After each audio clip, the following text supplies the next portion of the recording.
স্ত্রী বায়না ধরেছে আলতা স্নো নিয়ে বাসায় যেতে হবে।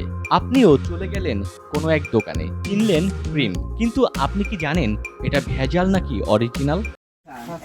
বাজারে নামিদামি ব্র্যান্ডের নকল প্রসাধনীর ভিড়ে আসল পণ্য খুঁজে পাওয়া মুশকিল। অবৈধ উপায়ে বিক্রি হচ্ছে নানা জাতের পণ্য, যা ব্যবহারে ত্বকের বিভিন্ন রোগসহ ক্যান্সারও হতে পারে। তবে প্রশাসনও রয়েছে তৎপর। প্রতিদিনই কোথাও না কোথাও অভিযান চালিয়ে ধরা হচ্ছে নকল প্রসাধনী কিংবা ভেজাল খাদ্যদ্রব্য।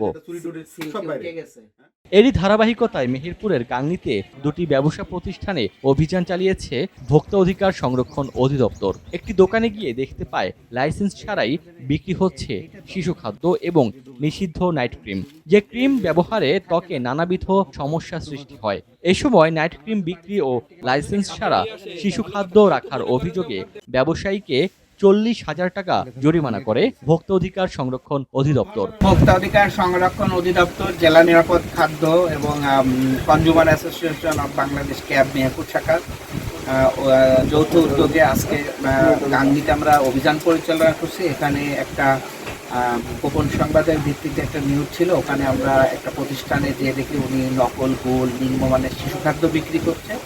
তা সেটা আমরা ওখানে ওনাকে প্রাথমিকভাবে 15,000 টাকা জরিমানা করা হয়েছে এবং 3 দিনের সময় দেওয়া হয়েছে এবং সমিতি থেকে আমাদেরকে একটা নিশ্চয়তা দিয়েছে এই ধরনের খাদ্য তারা গাংনী তথা মেহেরপুরে তারা হলো গিয়ে প্রবেশ করতে দেবে না। এবং আমরা এখন গাংনী বাজারে যেটা আসছে, এখানে আকমল স্টোর বলে একটা প্রতিষ্ঠান, এখানে সরকারের যে নিষিদ্ধ 17টা কসমেটিক্স আছে, আমরা এখানে প্রায় 12-13টা পদের এখানে পেয়েছি। ভেজাল ও নিষিদ্ধ পণ্য ক্রয় বিক্রয়ে সবাইকে সতর্ক থাকার আহ্বান জানিয়েছে ভোক্তা অধিকার সংরক্ষণ অধিদপ্তর।